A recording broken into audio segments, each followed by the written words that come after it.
The Gathering Place.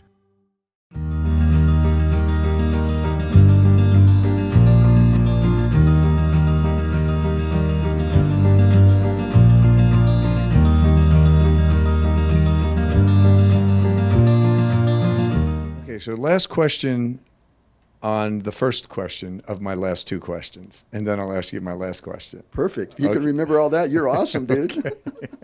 You okay with all this? Yeah, of course. Okay, man, great. I'm happy. Up to what point can you actually get saved? Now, of course, we know that Jesus is on the cross. He's got the two thieves, and today you will be with me in paradise. But can you actually come to Jesus at a point where you're going through the process of death and the Lord is wooing you, where you seem to be gone to the physical world, but you're not quite fully dead yet? What point can you still be saved or not be saved? I'm really glad that you asked that question because we didn't discuss this, but I have been on many what we call deathbed conversions, okay? And many, I don't know, in the early days probably had about 10 or 12.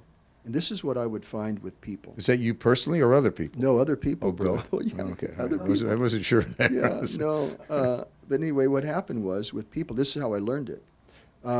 I used to work as a kid in what they used to call sanitariums or convalescent homes.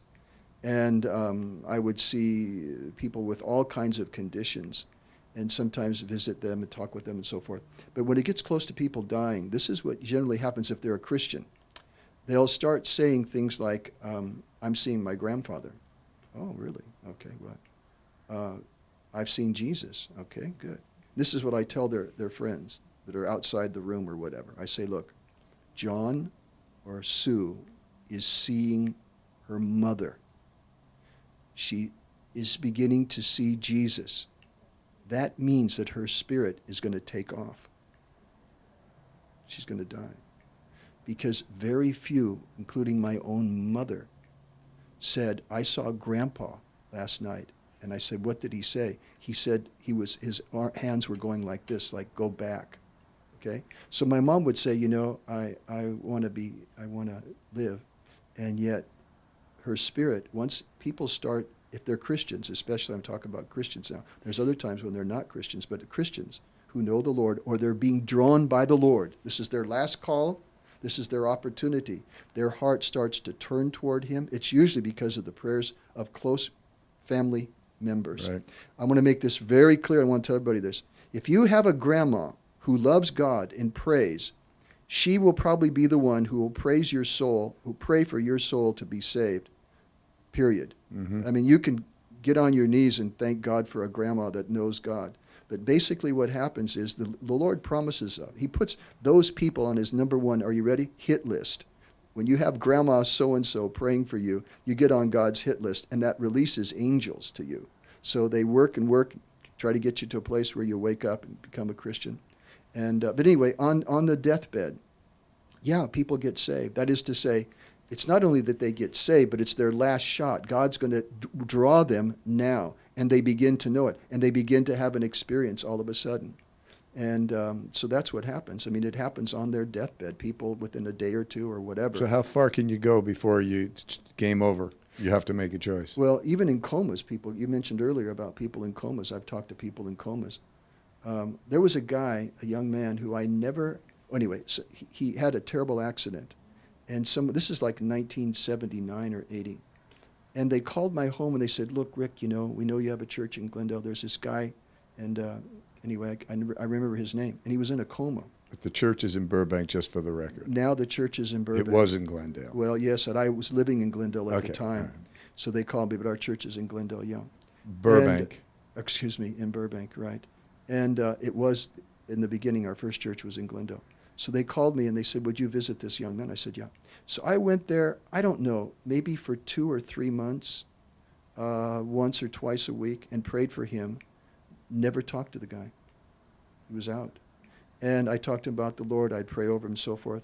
And one day, this was weird, man. One day, all of a sudden, he's laying down. He goes like that. And he starts to reach out to me. Must have frightened you.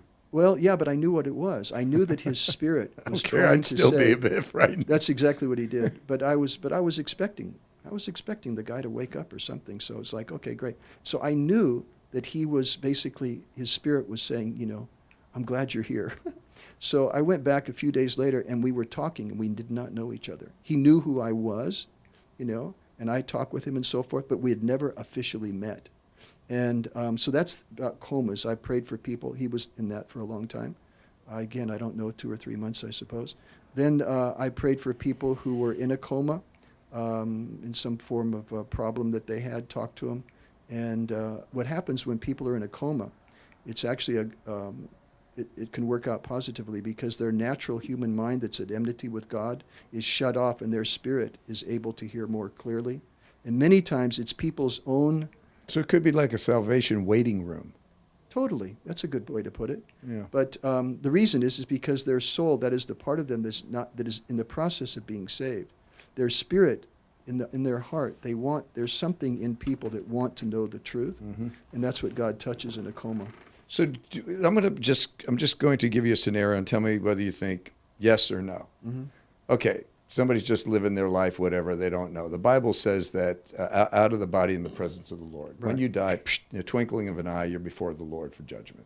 Right? Okay. So you don't know the Lord. You never came to salvation in any way that it's been defined. And you die. And in that moment of death, you see Jesus. And you go, yes, Lord, it's you. Or, no, Lord, it's not. Would there be validity to that? And can you still be saved in that moment? Yeah, this is interesting. I don't believe it's all instantaneous. I believe it's a process.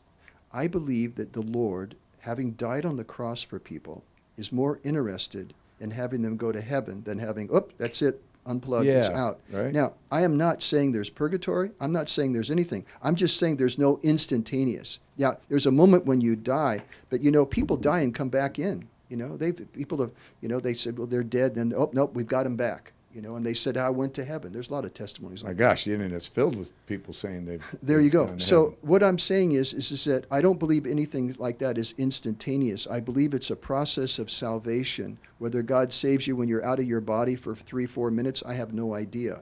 But I know that people have an experience with God out of their body that were not Christians. And when they come back into their body, they're awful glad that they are, because they knew that hell was also waiting them. So what God does in that interim period, when their spirit begins to come out of their body because they are in the process of dying, that's up to him. I don't know how that all works. I just have heard enough testimonies, and I just don't see God being cruel at that moment. If in fact he knows that if he revealed himself, they would believe in him, he knows that. So he's going to do it.